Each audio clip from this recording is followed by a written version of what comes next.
Christian Stan Hardinger pinag-aagawan ngayon ng TNT at Barangay Ginebra. Pagkatapos makuha ng TNT si Jordan heading via trade, mukhang hindi pa tapos ang TNT sa pagkuha ng mga player na kakailanganin nila para makuha ang inaasam-asam na Grand Slam. At ang target nilang makuha ngayon ay si Stan, na alam naman natin na sobrang makakatulong siya sa ilalim. At kapag natuloy ito, siguradong mahihirapan ang ibang team na talunin ang TNT.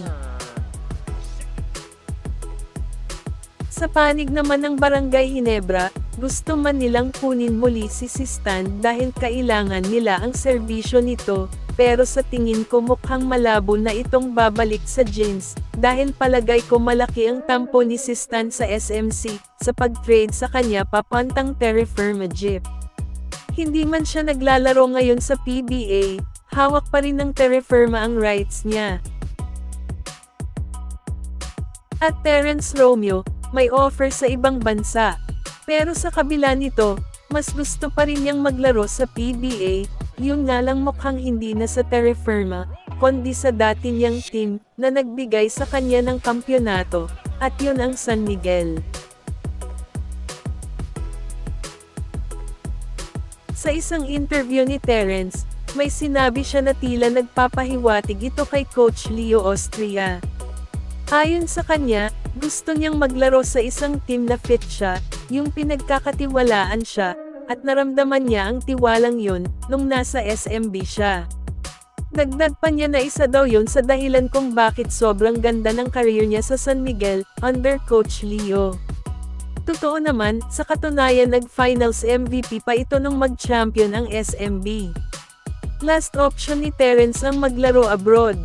Sa ngayon patuloy pang nagpapagaling si Terence sa kanyang back injury.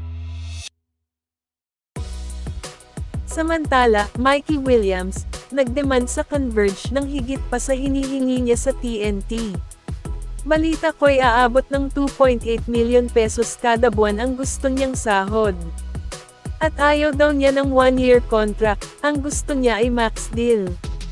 Kung ganon, sobrang laki ng makukuha ni Mikey sa Converge pag ito'y natuloy. Kakayanin kaya ng Converge ito? Ang pagiging demanding ni Mikey sa sahod ay hindi na ito bagong isyo, siguradong expected na nila ito. Matatandaan na isa ito sa pangunahing dahilan kung bakit siya tenraid ng TNT, dahil sa sobra kong mag-demand, hirap pa itong kausap at bukod dyan, pabago-bago ng isip, kaya nagsawa ang TNT sa kanya. Sa ngayon, si Mikey ay nakapag-sign na ng uniform player contract sa PBA pa lang. Pero hindi pa siya nakapag-sign ng kontrata sa Converge, dahil patuloy pang nakikipag-negotiate ang big boss ng FiberX kay Mikey.